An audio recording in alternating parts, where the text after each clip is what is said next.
Hey guys, the Blogging Buddhist here. Hope everyone's week is going well and you're enjoying your hump day. This is my first week back to work since coming back from vacation. I'm not going to get into that because I'm in a good mood and I'd like to stay that way, but it's good to be back. It's good to be back at work. And look at this, I'm filming a second video here within the same week's time span, which is pretty rare for me. Today I'm going to talk about something particular that happened to me while I was out east visiting my parents in New Brunswick. But before I do that, like every other person on social media, I'm going to ask you to take 5 seconds, click the like button on this video.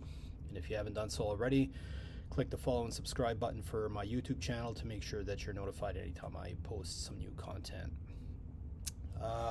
So when I went back home, one of the things that happened that I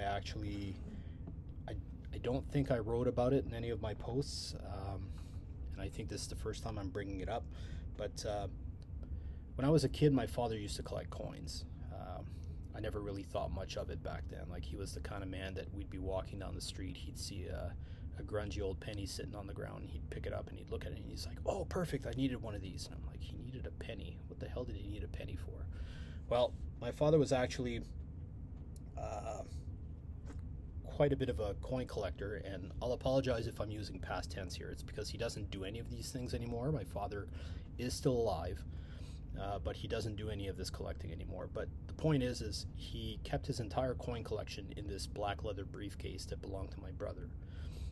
When my brother passed away in 1991, my father took the briefcase because I was just a kid and had no need of such things, and he used it to house his coin collection.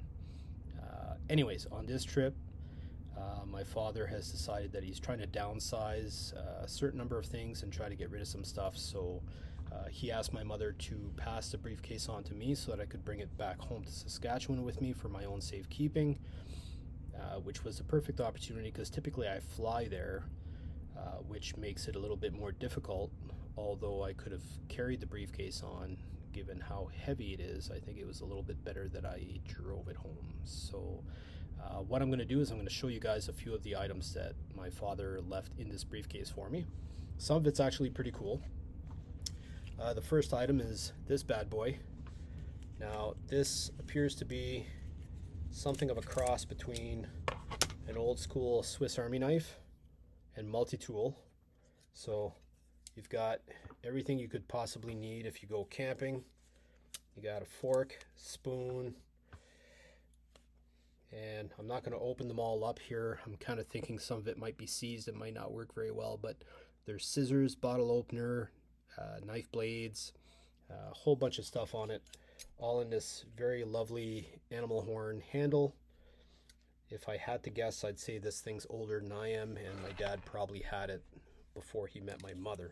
So it's actually pretty cool that this was in there. I didn't know he still had that, so I was a little bit surprised when I saw it. So definitely a beautiful memento. I think at some point when I have a little bit more time and a bit more motivation, I might actually see about, cleaning it up and lubricating it so it works properly and holding on to it and maybe actually using it if we go camping or something.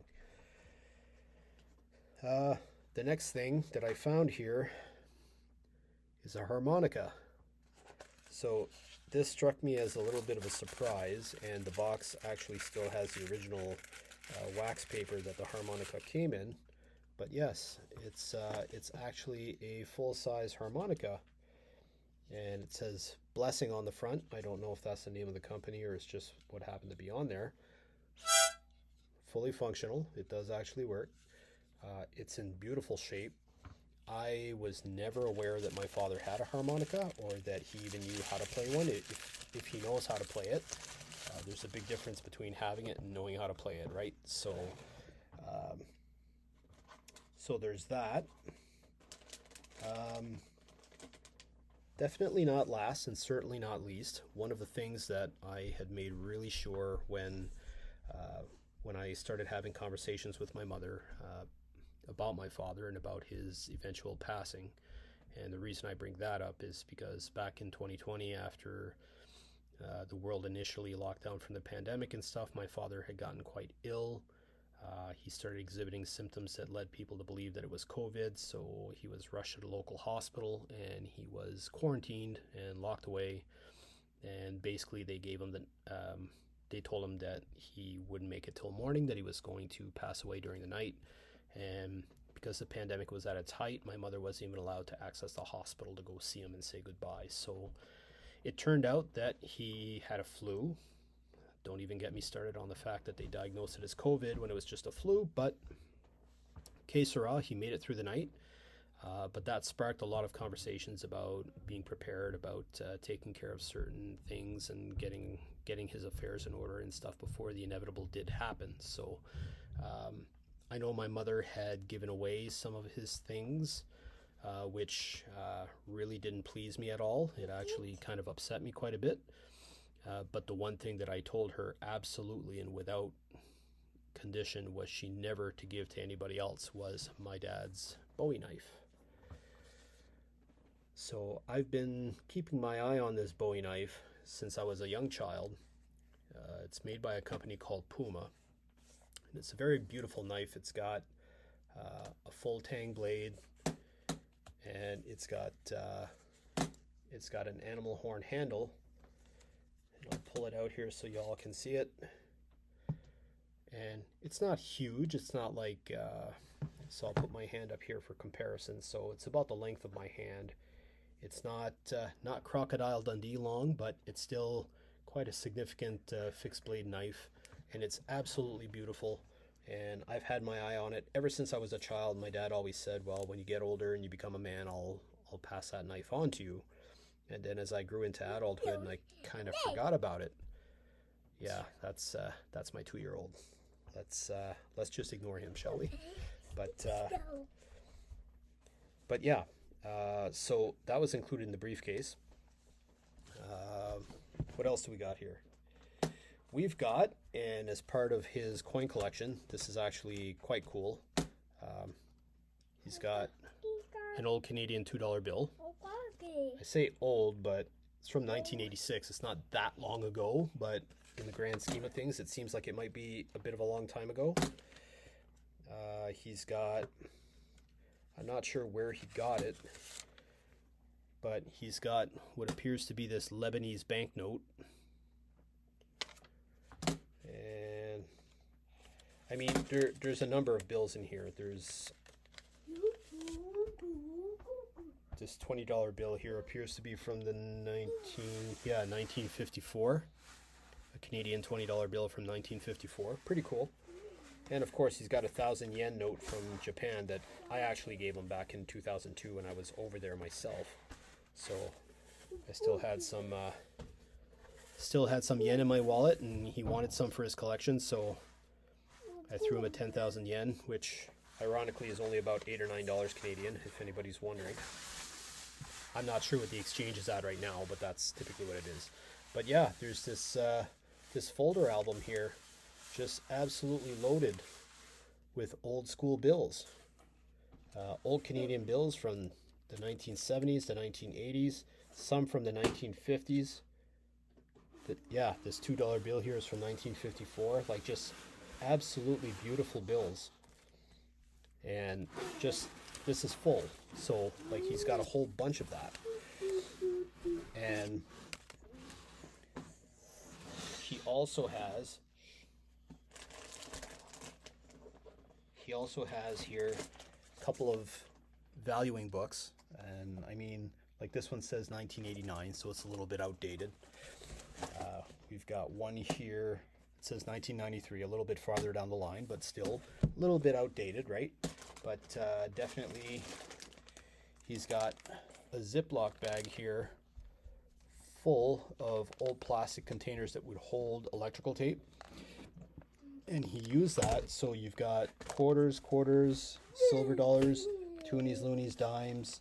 Basically, he tried to collect at least one or two from every year that he could get his hands on. So kind of neat, kind of cool.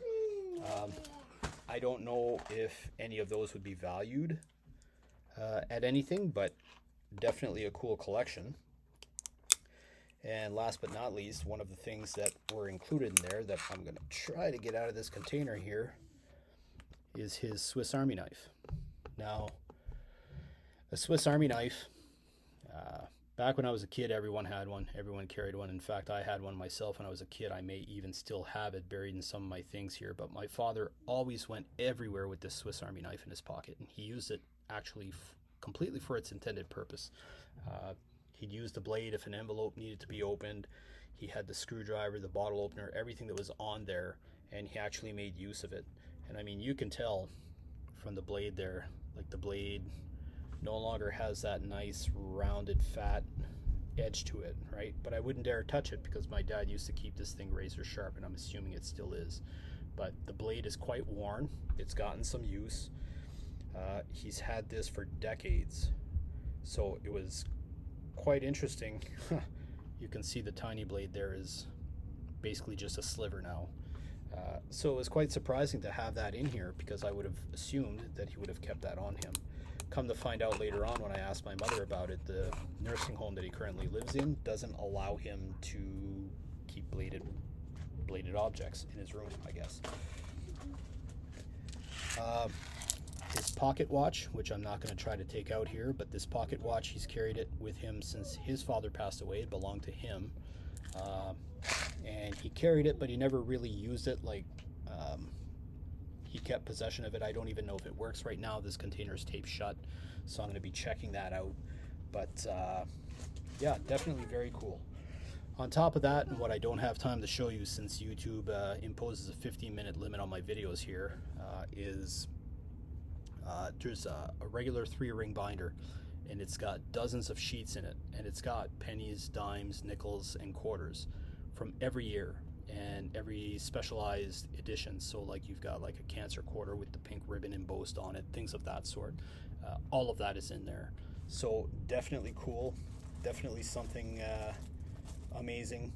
And there are a few other items in there, nothing that really jumps out or that's as cool as the rest of it, but that's something that I got from my father while I was down there. So definitely cool, definitely sweet. I'm going to be doing some research on these coins and these bills to see what they might be valued at, if there are collectors looking for them, if there's some kind of a club for coin collectors in Regina. I'm not saying I'm going to become a coin collector, but I'm just saying it's something kind of cool, and it's something that sparks my interest. And I'm actually quite touched that my dad chose to pass that on to me now instead of waiting until he passed away and just to have me discover it. Like, it's nice to know that he's left all of this for me, and I'm actually able to say thank you and thank him for it and show my appreciation. So that's it, guys. I'm gonna call it there because my 15 minutes is almost up. And if you haven't done so already, make sure you visit my main site, www.thebloggingbuddhist.com, all one word, for daily posts on diabetes, martial arts, health and fitness, and Buddhism. And I'll see you all out there. Thanks for watching.